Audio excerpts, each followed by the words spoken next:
Saat ini saya sedang berada di kawasan Banten Lama, tepatnya di Masjid Agung Banten. Salah satu tempat bersejarah yang tidak hanya dimanfaatkan sebagai tempat ibadah, tetapi merupakan salah satu tempat yang merepresentasikan perjalanan panjang peradaban Islam di Banten.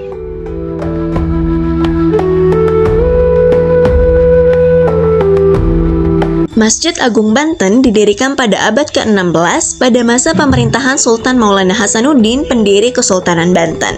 Masjid ini menjadi bagian penting dari pusat pemerintahan sekaligus pusat penyebaran agama Islam di wilayah Banten. Pembangunannya kemudian dilanjutkan oleh Sultan Maulana Yusuf dan mengalami berbagai perkembangan pada masa selanjutnya.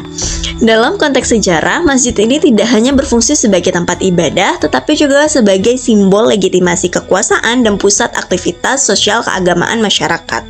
Dengan demikian, keberadaan Masjid Agung Banten mencerminkan peran strategis institusi keagamaan dalam membentuk struktur sosial pada masa kesultanan. Secara geografis, Masjid Agung Banten terletak di Kecamatan Kasemen, Kota Serang, dan menjadi bagian dari kawasan Banten Lama yang syarat dengan situs sejarah. Struktur bangunan masjid menunjukkan perpaduan berbagai pengaruh budaya. Atap bertumpuk lima mencerminkan gaya arsitektur lokal yang dipengaruhi tradisi Jawa dan Tiongkok.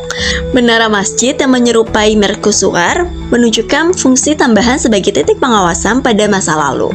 Selain itu, terdapat bangunan tiamah yang bergaya Eropa menandakan adanya interaksi antara budaya lokal dan asing. Keseluruhan struktur ini merepresentasikan akulturasi budaya yang terjadi di Banten sebagai wilayah perdagangan dan pertemuan berbagai peradaban.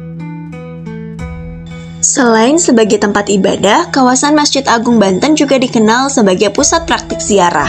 Di sekitar masjid terdapat kompleks makam para sultan, keluarga kerajaan, serta tokoh-tokoh penting termasuk para ajudan dan pengikut setia kesultanan.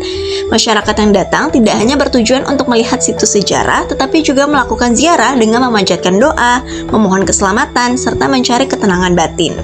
Tradisi ini menunjukkan adanya kesinambungan antara nilai-nilai spiritual masa lalu dengan praktik keagamaan masyarakat masa kini. Ziarah menjadi bentuk ekspresi religius sekaligus penghormatan terhadap tokoh-tokoh yang memiliki peran dalam sejarah Banten.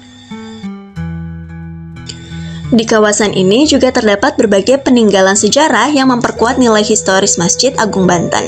Salah satunya adalah Watu Gilang, sebuah batu andesit yang dalam tradisi Banten diyakini sebagai tempat penobatan atau aktivitas penting para sultan. Selain itu, terdapat Watu Singayaksa yang menurut tradisi digunakan sebagai media penyampaian titah dan keputusan hukum pada masa Kesultanan Banten. Keberadaan benda-benda ini menunjukkan bahwa kawasan masjid tidak hanya berfungsi sebagai pusat keagamaan, tetapi juga sebagai pusat pemerintahan dan pengambilan keputusan.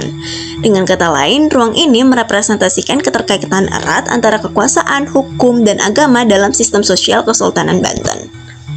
Masjid Agung Banten tidak hanya menjadi saksi sejarah, tetapi juga representasi dari pertemuan budaya, spiritualitas, dan identitas masyarakat. Keberadaannya hingga saat ini menjadi saksi bahwa warisan budaya tidak hanya untuk dikenang, tetapi juga untuk tetap dilanjutkan.